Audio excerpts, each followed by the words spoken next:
Last video में मैंने ये दिखाया था कि कैसे कोई हैकर किसी भी नेटवर्क को इंटरसेप्ट करके बेसिकली जिस नेटवर्क से आप कनेक्टेड हो उस नेटवर्क के ऊपर जा करके उससे कनेक्ट करके और वो आपका क्या क्या इन्फॉर्मेशन निकाल सकता है, कैसे कैसे वो सब चीज़ें की जा सकती हैं और कैसे ये सब जो है इंटरनेट पे बहुत ईजिली अवेलेबल है। मैंने जो लास्ट वीडियो बनाई थी उसका लिंक मैं ऊपर दे रहा हूँ, आई बटन के अंदर आप उस पर क्लिक कर सकते हैं। और जैसा कि मैंने लास्ट वीडियो में प्रॉमिस किया था कि इस वीडियो में मैं आप लोगों को बताऊंगा कि इसके अलावा और कौन कौन सी टेक्निक्स हैं जिसके थ्रू वो आपका पासवर्ड निकाल सकते हैं, आपका फाइनेंशियल डेटा जो है वो निकाल सकते हैं और आपको पता भी नहीं चलेगा। इन थ्रेट से कैसे बचा जा सकता है वो मैं अगले वीडियो में बात करूंगा, लेकिन हाँ, आपको पहले इन डेप्थ बता दूं कि क्या क्या तरीके होते हैं जिसके थ्रू ये सब चीज़ें हो सकती हैं। तो चलिए वीडियो को स्टार्ट करते हैं। वीडियो स्टार्ट करने से पहले अगर पसंद आए तो लाइक कर देना और पसंद आए तो सब्सक्राइब करके जरूर जाना, क्योंकि ऐसी बहुत सारी इन्फॉर्मेटिव टेक वीडियोस मैं आप लोगों के लिए लेके आता रहूँगा। साथ ही साथ बहुत सारे ट्यूटोरियल्स भी लेके आऊँगा, टिप्स भी लेके आऊँगा, ट्रिक्स भी लेके आऊँगा। चलो वीडियो स्टार्ट करते हैं।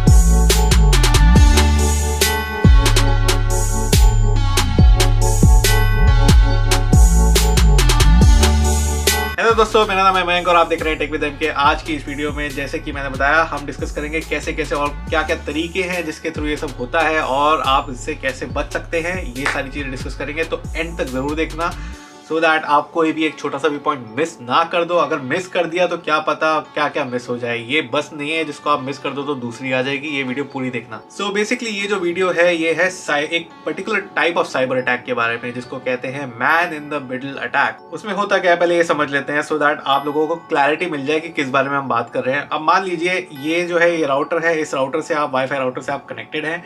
ये आपका सिस्टम है, यहाँ पे आप अपना काम करने सिस्टम है, मोबाइल फोन है, कुछ भी हो सकता है। और यहाँ पे हमारा राउटर था, यहाँ पे हमारा सिस्टम था। तो ये जो आपस में बात कर रहे हैं ना, इसको बात करने के लिए एक चीज़ चाहिए होती है, उसका नाम होता है ARP, एड्रेस रेजोल्यूशन प्रोटोकॉल होता है। होता क्या है, ये बताएगा ये जो मेरा सिस्टम था वो बताएगा मेरे राउटर को कि जी मैं यहाँ पे हूँ, अगर मेरे रिलेटेड कोई डेटा आए तो मतलब ये मान लो ये पोस्ट ऑफिस है और ये मेरा एड्रेस है, तो ये पोस्ट ऑफिस को पता है कि ये वाला एड्रेस है, इसके पास मुझे लेके जानी है चिट्ठियाँ। अगर कोई चिट्ठी आती है तो और यहीं से मेरे को बाहर जाने वाली अगर चिट्ठी आती है तो मेरे को यही बताना है कि यहाँ की बाहर वाली चिट्ठी है। लेकिन मान लो कोई एक शरारती तत्व आ गया नेटवर्क के ऊपर, या फिर मान लो किसी ने आपका वाईफाई जो है उस पर कनेक्ट किया, या फिर कहीं से भी कोई कनेक्शन उसने बना लिया आपके इस राउटर के थ्रू, तो यहाँ पे हमारा वो हैकर आ गया मान लो, ठीक है। अभी उसका कनेक्शन जो है वो राउटर के साथ नॉर्मली बना हुआ है, इस कनेक्शन के बीच में उसका वही ARP वगैरह सब कुछ चल रहा है। लेकिन वो क्या कर सकता है, वो पहली चीज़ सबसे पहले वो राउटर को कमांड देगा पता करने के लिए कि आपके थ्रू और कौन कौन से कनेक्शंस हैं और कौन कौन से नेटवर्क हैं।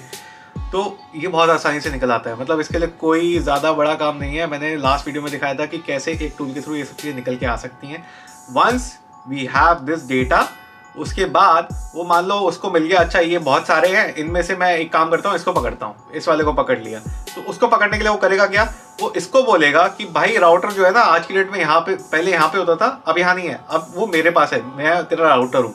और राउटर को बोलेगा अरे भाई वो जो मयंक का सिस्टम था ना वो यहाँ पे नहीं है, उसकी जगह अब यहाँ पे लेके आओ उसे। उसका डेटा जो है वो यहाँ से डायरेक्ट होना स्टार्ट हो जाएगा, मतलब हैकर के जो सिस्टम है वहाँ से डायरेक्ट होना स्टार्ट हो जाएगा इंस्टेड ऑफ जो पहले डायरेक्टली वहाँ से हो रहा था। तो उसको कहते हैं basically man in the middle attack. मैं बीच में आ गया, हैकर बीच में आ गया मेरे और मेरे राउटर के बीच में, और वो सारा डेटा जो है वो वहाँ से पास होके जाएगा।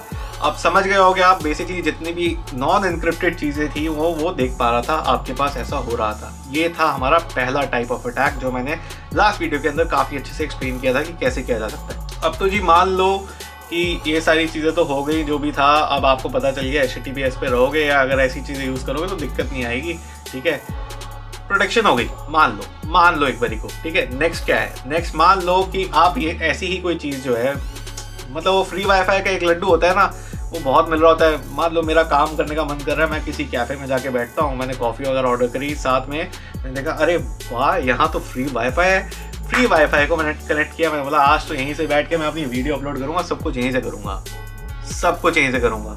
लेकिन क्या आपको पता है कि ये जो फ्री वाईफाई है कोई भी क्रिएट कर सकता है, और ये फ्री वाईफाई ज़रूरी नहीं है कि वो उसी कैफ़े का हो, और पॉसिबल ये भी है कि उसी नाम से दो भी आ रहे हो या उसी नाम से एक आ रहा हो, वो भी फेक हो सकता है नेटवर्क। आप अगर कनेक्ट करेंगे, कनेक्ट करने के बाद अगर आप मान लीजिए कोई भी ट्रांजैक्शन करते हैं या कुछ भी करते हैं, पहले केस में क्या था, पहले मैं ये क्लियर करता हूँ। पहले केस में था हमारे पास कि यहाँ पे मैं हूँ, यहाँ पे राउटर है, राउटर से मैंने कनेक्शन जो है बीच में लेके आया, तो उसके बेसिस पे मेरा जो कनेक्शन वगैरह था वो बेसिकली राउट हो रहा था ना, मतलब मेरे पास डायरेक्टली कनेक्शन तो फिर भी नहीं था, आगे तो डेटा इधर ही जाना था राउटर के पास, मेरे पास नहीं आ रहा था। आज की डेट में अब हुआ क्या, इस वाले केस के अंदर मैं राउटर बन गया हूँ।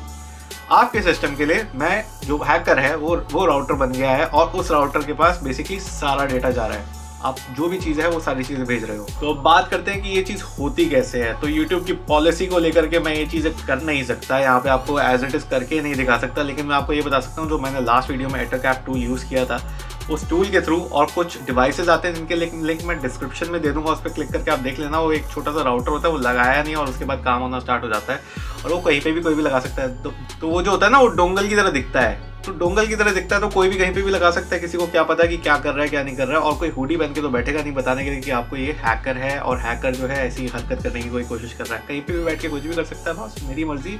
और काफ़ी डिवाइसेज ऐसे भी आने लगे आज की डेट में इन्हीं चीज़ों के लिए कि जो बहुत छोटे तो दिखाई भी नहीं देते किसी को, तो लोग यूज़ कर सकते हैं। एक भाई ने क्वेश्चन पूछा था लास्ट वीडियो के ऊपर मेरा, वो क्वेश्चन था कि ये चीज़ जो है मोबाइल से कैसे होगी। तो भाई एंड्रॉयड के अंदर क्या होता है ना, बहुत सारी टर्मिनल वाली एप्लीकेशन आती हैं जो आप गूगल प्ले स्टोर से जो है डाउनलोड कर सकते हो। टर्मिनल के बाद होता क्या है, बेसिकली एंड्रॉयड जो है लाइनक्स कर्नल पे ही बना हुआ है, लाइनक्स जो है उसका बेस है। तो उसके ऊपर अगर आप चीज़ें इंस्टॉल करना चाहते हो, जैसे मैंने लास्ट वीडियो में इंस्टॉल करके दिखाई थी, सारी कमांड दिखाई थी, अगर एज इट इज़ उसको फॉलो करोगे ना तो काफ़ी हद तक चीज़ें हो जाएंगी आपकी एंड्रॉयड के अंदर ही। एंड्रॉयड क्योंकि लाइनक्स कर्नल पे है, मैक भी जो है लाइनक्स कर्नल पे है, तो यूजुअली ये सब चीज़ें काम कर जाती हैं। आप ट्राई करके बताना हुई नहीं हुई, कहीं फंस जाओ तो पूछ लेना, लेकिन ये सब चीज़ें एजुकेशनल पर्पस के लिए, ये करके ट्राई करके किसी का नुकसान मत करना प्लीज़। तो अब आप लोग सोच रहे होंगे ठीक है, मतलब करना क्या है, मेरे को बाहर जाकर के पब्लिक वाईफाई जो है वो कनेक्ट नहीं करना है, अपने लैपटॉप पे और मोबाइल में मैं जो मर्जी करता रहूँ, मैं बैठ के यूट्यूब वीडियोज़ ही तो देख रहा हूँ, कुछ होगा थोड़ी, है ना। तो अगर ऐसा सोच रहे हो ना दोस्तों, तो आपकी जानकारी के लिए मैं बता दूं, सबसे ज़्यादा जो ये अटैक्स होते हैं ना, वो मोबाइल डिवाइसेस पे होते हैं। इसके पीछे बहुत बड़ा रीज़न है, वो रीज़न मैं आपको अभी एक्सप्लेन करता हूँ। लेकिन उससे पहले मैं आप लोगों को बता दूं कि जो डेडलाइंस चलती है ना ये प्रोजेक्ट्स के ऊपर कि जी इतनी जल्दी डिलीवर कर दो, ये सब कर दो, उसके चक्कर में 43% ऑफ ऑर्गेनाइजेशंस एज पर वेराइजन 2020 इंडेक्स रिपोर्ट, 43%, आधे के बराबर, ऑलमोस्ट आधी जो एप्लीकेशंस आपकी बन रही हैं वो एप्लीकेशंस सिक्योरिटी पॉलिसीज़ जो हैं, सिक्योरिटी मेजर्स जो हैं, वो प्रॉपरली एप्लीकेशन को डेवलप करते हुए नहीं लगाते हैं। उस वजह से ये जो एप्लीकेशंस हैं, मोबाइल एप्लीकेशंस जो हैं, बहुत जल्दी निकल रही हैं, लेकिन इनमें सिक्योरिटी के बहुत सारे फ्लॉज होते हैं, जिस वजह से ये अटैक्स जो है सक्सेसफुल हो भी पाते हैं। और चलो मान भी लिया कि कुछ नहीं होता, मैं बैठकर बस अपना यूट्यूब वीडियोस देखूंगा पब्लिक वाईफाई पे और बाकी काम नहीं करूंगा, है ना। हैकर बड़ा शरीफ था, मैं बड़ा शाना हूँ, मैं फालतू हरकत करूंगा नहीं, अपना क्रेडिट कार्ड डालना ही नहीं, पासवर्ड डालना ही नहीं, खत्म किस्सा, कुछ नहीं होगा। तो आपकी जानकारी के लिए मैं ये भी बता दूं कि अगर किसी ने अटैक कर रखा है उस नेटवर्क के ऊपर ना, तो वो आपके सिस्टम के अंदर, आपके मोबाइल डिवाइस के अंदर भी एक मॉलवेयर जो है वो इंजेक्ट कर सकता है। इंजेक्शन थ्रू MITM सर्च करके देख लेना, बहुत सारे ट्यूटोरियल्स दे रखे हैं कि कैसे करे जाते हैं। और मॉलवेयर बनाना कोई ज़्यादा बड़ी बात नहीं है, और आज की डेट में डेली बहुत नए मॉलवेयर्स बनते हैं।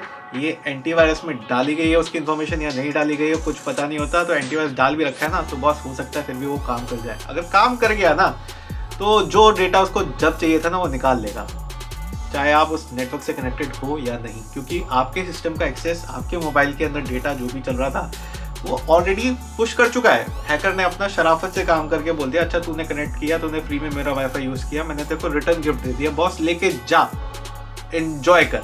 अब ये सब सुनने के बाद अगला क्वेश्चन आपका ये हो सकता है कि भाई साहब मेरे सिस्टम में ऐसा है क्या, मेरे मोबाइल में ऐसा है क्या, क्या निकाल लेगा, मेरे दोस्तों का फ़ोन नंबर है, मेरा फेसबुक उठा कर क्या लेगा, या फिर मेरा जीमेल अकाउंट उठा कर क्या लेगा। अच्छा, जीमेल से याद आया, एक बहुत बड़ा स्टैट ये भी है कि मेजॉरिटी ऑफ द वायरस, मतलब कुछ 80-90% जो वायरस होते हैं वो डिलीवर होते हैं ईमेल्स के थ्रू। मतलब जीमेल जो है ना, सारे के सारे ईमेल जो है स्कैन करता है, फिर भी 80-90%, और जीमेल का बहुत बड़ा शेयर है ईमेल मार्केट के अंदर। अगर आपको मैं बात करूं, फिर भी 80-90% जो वायरस डिलीवर होते हैं वो ईमेल के थ्रू होते हैं। जो आप साइट सोचते थे ना, उनके थ्रू भी होते हैं दोस्तों, लेकिन इसके थ्रू बहुत ज़्यादा होते हैं, तो वो तो मत ही करना, और इसमें भी थोड़ा ध्यान। हाँ, तो वापस आते हैं उसी क्वेश्चन पे कि उखाड़ क्या लेगा मेरा, बेसिकली अगर मेरा डेटा ले भी लिया तो मेरा क्या होगा। अब मैं बताता हूँ, एक टाइप का ना सोशल स्कैम चलता है, लोगों के फेसबुक हैक होते हैं, उसके बाद लोग जाके ना पोस्ट मार के आते हैं कि अरे मेरा फेसबुक हैक हो गया था, किसी के पास कोई मैसेज वैसे आया ना, इग्नोर मार देना।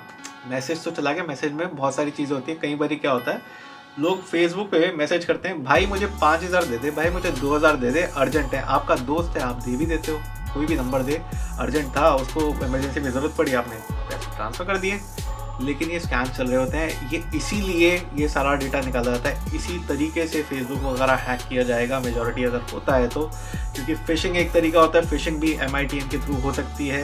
ये मैंने आपको मॉलवेयर वाला तरीका बता ही दिया। उसके अलावा और भी जितने भी तरीके होते हैं वो काफ़ी हद तक जो होता है सोशल मीडिया अटैक्स जो होते हैं वो इस तरीके के होते हैं। उसके अलावा ईमेल के अंदर मान लो आपका बैंक का OTP आता है, या फिर मान लो आपके बैंक की कोई डिटेल पड़ी है या कुछ भी पड़ा है, तो उसके पास डेटा तो चला गया ना, उसके बेसिस पे वो काफ़ी चीज़ें आगे प्लान कर सकता है। और ज़्यादातर ये जो अटैक्स होते हैं ना, ये अटैक में ना पर्टिकुलरली कोई टारगेट नहीं होता कि मैं उसको आज बैठ करके उसकी मैं बैंड बजाऊँ, ऐसा नहीं होता। होता क्या है, ये रैंडम बेसिस पे होता है कि जाला छोड़ दिया, उसके ऊपर जो भी मछली आगे फंस जाए।